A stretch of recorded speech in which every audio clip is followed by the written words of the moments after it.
mata pelajaran fikih kelas 8 Madrasah Sanawiyah.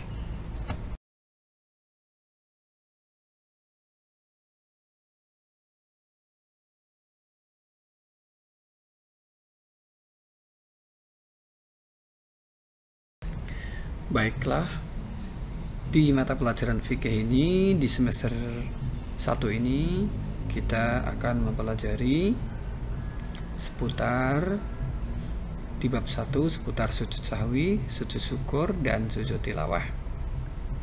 Di daftar ini ada beberapa ketentuan, diantaranya ketentuan sujud sahwi, ketentuan sujud syukur, dan ketentuan sujud tilawah. Nanti kita akan mempelajari itu. Nah, nanti di bab 2 kita akan mempelajari zakat jiwa dan harta menjadi bersih, ini temanya. Berarti ini zakat mal dan zakat fitrah. Ada ketentuan zakat, macam-macam zakat, dan hikmah zakat. Di bab 3-nya puasa fardu dan puasa sunnah, ada ketentuan puasa.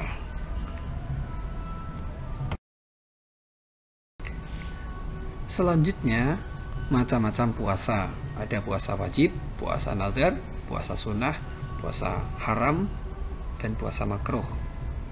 Hikmah puasa itu ada di sini, ada juga rangkumannya.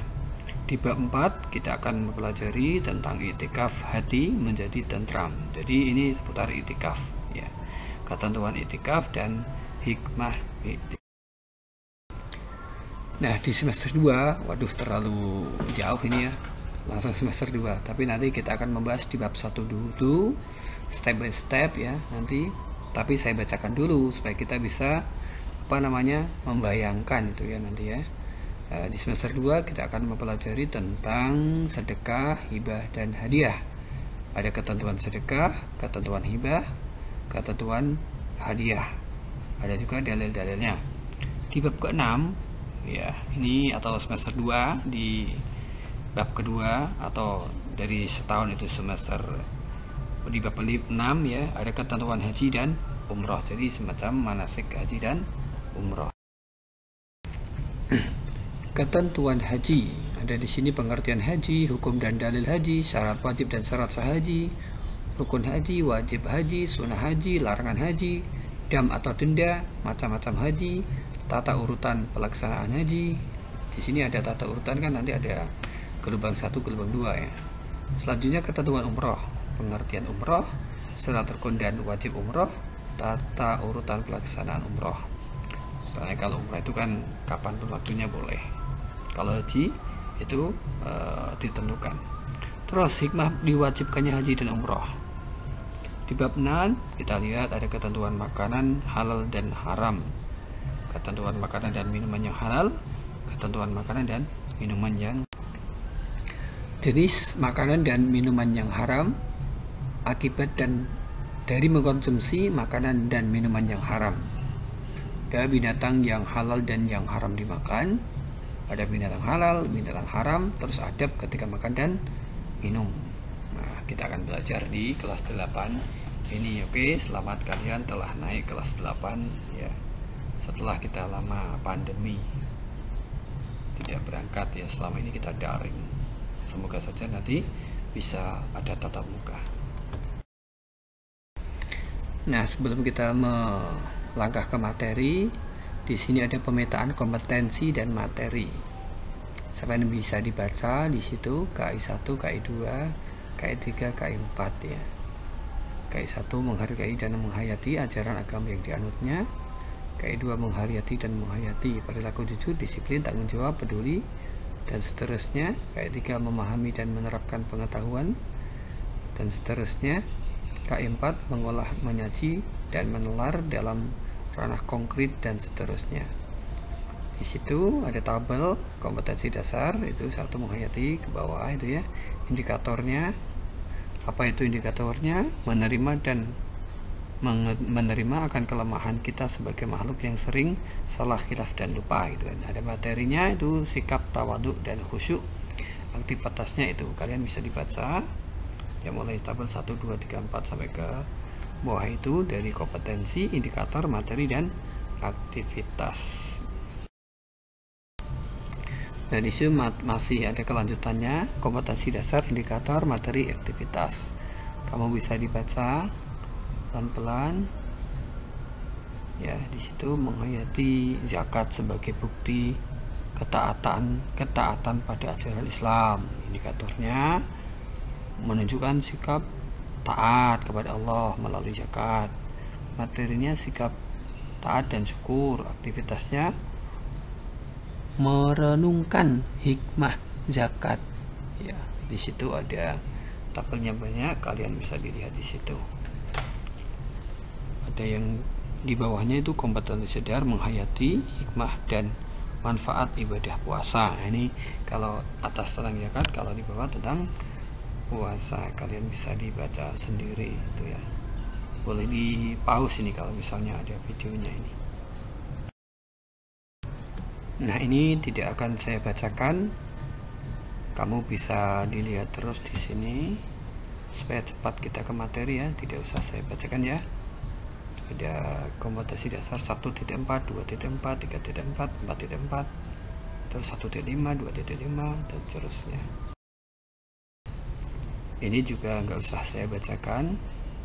4.5, 1.6, 2.6, 3.6, 4.6 itu tidak usah saya bacakan, langsung tak cepat tekan ya. Baik, saya teruskan saja ya, gak usah saya bacakan. 17, 27, 37, 47, teruskan aja. Baik, bab 1 yaitu sujud sahwi, syukur, dan tilawah. Kita lihat itu ada animasi orang sedang sujud ya. Kita di bab ini akan belajar tentang sujud, syukur, tilawah, sahwi. Nah, ini masih ada kompetensi inti lagi ya. KI1 menghargai dan menghayati ajaran agama yang dianutnya.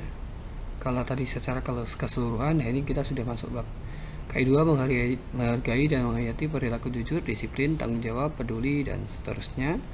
KI3 memahami dan menerapkan pengetahuan faktual, konseptual, dan prosedural berdasarkan rasa ingin tahunya bahwa tentang ilmu pengetahuan, teknologi, seni budaya terkait fenomena dan kejadian tampak mata. KI4 mengolah, menyaji, dan menelar dalam ranah konkret dan seterusnya. Kompetensi dasar ya, kompetensi dasar itu ada menghayati hikmah, sujud sahwi, syukur, dan tilawah. Yang 21 menjalankan sikap santun, jujur, dan tawaduk dalam kehidupan sehari-hari. 31 menerapkan tata cara sujud sahwi, tilawah, dan syukur. 41 mempraktikkan tata cara sujud sahwi, tilawah, dan syukur. Ada indikator materi dan aktivitas. Indikatornya menerima akan kelemahan kita sebagai makhluk yang sering lupa, salah, dan khilaf. Materinya sikap tawaduk dan khusyuk. Aktivitasnya merenungkan ya, dan ada refleksi juga. Nah, ini masih ada lanjutan ya, KI, KD, indikator, nggak usah saya bacakan lah. Langsung ke tujuan pembelajaran. Tujuan pembelajaran: setelah mengikuti pembelajaran, peserta didik dapat menunjukkan sikap tunduk, patuh, syukur, jujur, santun, dan tawaduk, menjelaskan ketentuan sujud sahwi, syukur, tilawah, dan sebab-sebabnya, serta dapat mempraktikkan dengan benar. Jadi setelah kalian belajar tentang bab ini, nanti kalian diharapkan bisa praktek ya. Terus bisa mengikuti, menunjukkan sikap tunduk, patuh, syukur, jujur, dan tawaduk, sopan santun lah tentunya itu. Peta konsep. Di sini macam-macam sujud. Dilihat itu peta konsepnya. Sujud 1 sujud sahwi, 2 sujud syukur, ketiga sujud tilawah. Nah, sujud sahwi itu ada pengertian, hukum, sebab, sunnah, tata cara, hikmah, praktek. Sebenarnya sama juga aja, pengertian sujud syukur, pengertian sujud tilawah, dan seterusnya itu. Akhirnya setelah itu semua dipraktekkan, muncul diimplementasikan ke dalam akhlak mulia.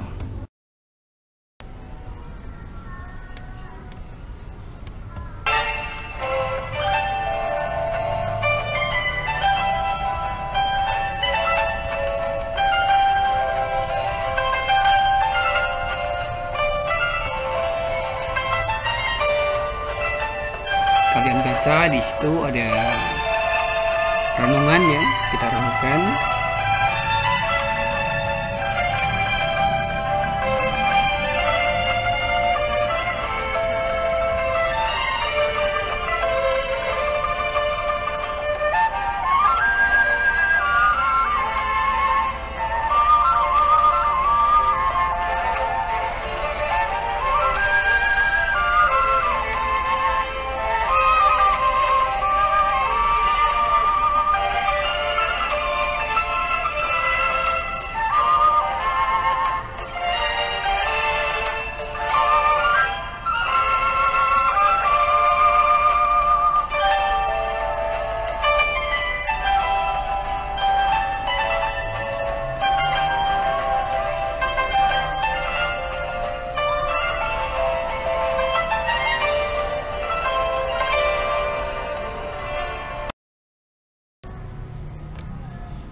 Nah, artinya tadi dari hadis awal tadi ya, apabila adzan dikumandangkan, maka setan berpaling sambil kentut hingga dia tidak mendengar adzan tersebut. Apabila adzan selesai dikumandangkan, maka ia pun kembali. Apabila dikumandangkan iqamah, setan pun berpaling lagi. Apabila iqamah selesai dikumandangkan, setan pun kembali. Ia akan melintas di antara seseorang dan nafsunya. Dia berkata, ingatlah demikian untuk sesuatu yang sebelumnya dia tidak mengingatnya. Hingga laki-laki tersebut senantiasa tidak mengetahui berapa rakaat dia sholat. Apabila salah seorang dari kalian tidak mengetahui beberapa rakaat dia sholat, hendaklah dia bersujud 2 kali dalam keadaan duduk. Nah, ini dasarnya sujud sahwi. Ada juga dari riwayat Muslim di situ ya, yang diriwayatkan an Abi Sa'id itu Al-Khudri radhiyallahu anhu qala Rasulullah sallallahu alaihi wasallam idza syakka ahadukum fi sholatihi ya falam yadrikum salasan am arba'an falyatrah syak. Nah, dan seterusnya ya, kalian bisa dibaca di situ. Itu artinya dari Abi Sa'id Al-Khudri radhiyallahu anhu berkata, Rasulullah SAW bersabda, apabila salah seorang dari kalian merasa ragu dalam sholatnya dan tidak mengetahui berapa rakaat dia sholat, 3 ataukah 4 rakaat, maka buanglah keraguan dan ambillah yang yakin. Kemudian sujudlah 2 kali sebelum salam. Jika ternyata dia sholat 5 rakaat, maka sujudnya telah menggenapkan sholatnya. Lalu jika dia ternyata sholatnya memang 4 rakaat, maka sujudnya itu adalah sebagai penghinaan bagi setan. Hadits riwayat Muslim. Dia ada juga hadis lagi, ya nggak usah perlu saya baca, cukup 2 itu aja. Nah, sebab sujud sahwi di sini meninggalkan sunnah abad, yaitu amalan sunnah yang apabila tertinggal maka disunahkan sujud sahwi. Yang kedua, ragu-ragu dalam hal meninggalkan sunnah abad. Yang ketiga, mengerjakan sesuatu yang dapat membatalkan jika dikerjakan dengan sengaja dan tidak membatalkan jika lupa, seperti menambah rukun sholat. Jika seseorang menambah amalan sholat karena lupa, misalnya ia ruku 2 kali atau berdiri di waktu ia harus duduk, atau sholat 5 rakaat pada sholat duhur misalnya, maka disunahkan sujud sahwi. Yang keempat, memindahkan rukun qauli, ucapan, kepada yang bukan tempatnya, misalnya membaca surat Fatihah ketika ruku. Ini biasa ya, kita kadang-kadang kita berdiri aja sampai at-tahiyatul mubarakatuh seperti itu ya, maklum lah kita sok lupa ya. Yang kelima, ragu jumlah rakaat. Contohnya ketika ragu apakah baru 3 rakaat atau sudah 4 rakaat, maka yang ditetapkan adalah 3 rakaat, lalu menambah 1 rakaat dan sujud sahwi sebelum salam. Nah, kapan sujud sahwi itu dilakukan? Apakah dilakukan setelah salam ataukah sebelum salam? Nah, ternyata sujud sahwi itu ada yang dilakukan setelah salam dan ada juga yang dilakukan sebelumnya. Yang pertama, sujud sahwi yang dilakukan sebelum salam. Lupa mengerjakan sunnah abad dan teringat sebelum salam. Nah, kan teringatnya sebelum salam, itu bisa langsung ya. Yang ini yang sebelumnya. Ragu terhadap hitungan jumlah rakaat sholat yang sedang dikerjakan dan musolli, orang sholat tidak yakin mengenai hitungan jumlah rakaat. Ini yang tadi sebelum salam ya. Yang setelah salam ini terdapat penambahan jumlah rakaat sholat, terdapat penambahan gerakan dalam sholat, ragu dan bisa menentukan mana yang lebih meyakinkan gitu kan. Jadi intinya penambahan jumlah rakaat dan penambahan gerakan dalam sholat, ragu ya. Terus hikmah sujud sahwi, banyak hikmah yang dapat kita ambil dari pelaksanaan sujud sahwi. Diantaranya adalah menjauhkan diri dari sikap sombong dan takabur, menumbuhkan sikap rendah diri di hadapan Allah, menumbuhkan kesadaran akan kelemahan kita sebagai hamba, sekaligus kesadaran akan keagungan Allah yang Maha Kuasa, menyadarkan bahwa manusia adalah yang sering salah dan lupa, sehingga harus banyak mohon ampun kepada Allah Subhanahu wa taala. Nah, ini ada aktivitas kalian kerjakan. Ya, dibaca di situ, kerjakan, mari praktekkan dan seterusnya. Baik, alhamdulillahirobbilalamin, kita telah selesai di bab 1 di bagian pertama ya. Sujud sahwi, nanti ketemu lagi di bagian 2 di sujud syukur. Selamat mempraktekkan. Wassalamualaikum warahmatullahi wabarakatuh.